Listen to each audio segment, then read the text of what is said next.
الله وبركاته.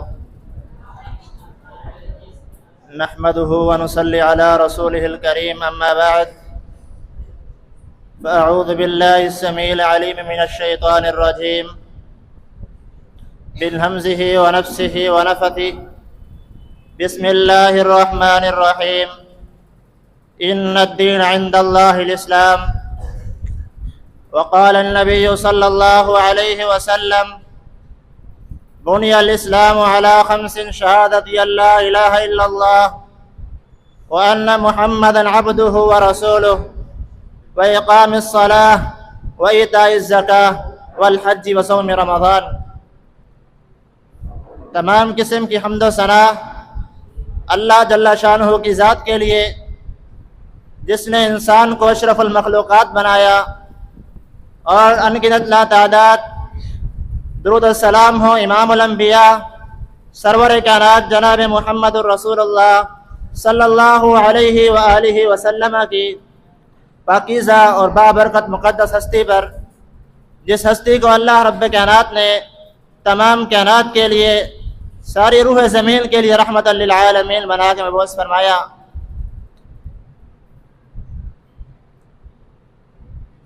اللہ سے دعا ہے جو میں نے آپ کے سامنے قرآن مجید کی آیت اور نبی پاک صلی اللہ علیہ وسلم کا فرمان پیش کیا ہے، اللہ سے دعا ہے اللہ مجھے اس کا صحیح معنوں میں معنی مفہوم بیان کرنے کی توفیق عطا فرمائے۔ اللہ تعالی نے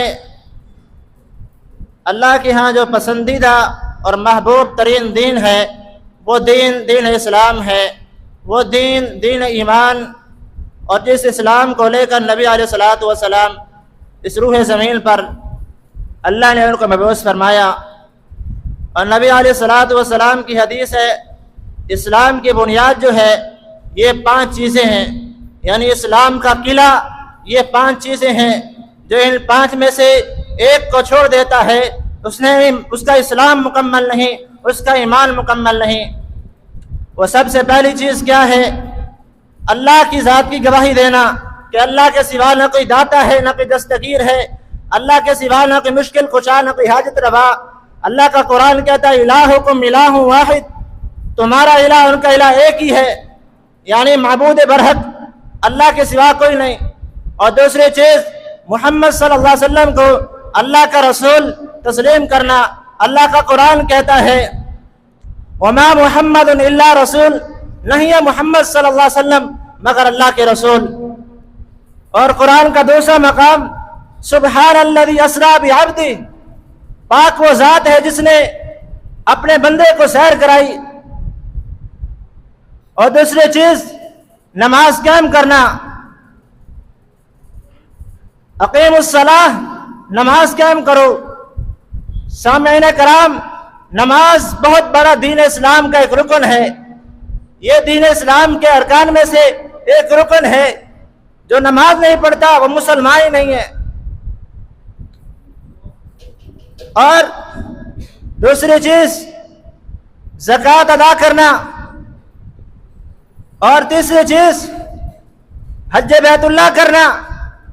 فرمایا جس کے پاس طاقت ہے، وسعت ہے، مالی طاقت بھی ہے، جسمانی طاقت بھی ہے، تو اس پر حج بیت اللہ فرض ہے، وہ حج بیت اللہ کرے، اللہ کے گھر کی زیارت جا کے کرے۔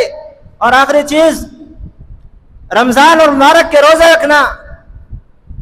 فرمایا یا ایھا الذین آمنوا کتب علیکم الصیام، اے ایمان والو تم پر رمضان مبارک کے روزے فرض کر دیے گئے ہیں تاکہ تم اللہ سے تقوی حاصل کرو، اللہ کے لیے ڈرو، اپنے دل کے اندر اللہ کا ڈر پیدا کرو۔ اور یہ روزہ اللہ کے نبی صلی اللہ علیہ وسلم کا فرمان ہے الصوم لی وانا اجزی بہ، اللہ فرماتے ہیں روزہ میرے لیے ہے، اس کا اجر و ثواب بھی میں دوں گا۔ اقول قولی ھذا استغفر اللہ لی ولکم ولسائر المسلمین۔ صدق اللہ۔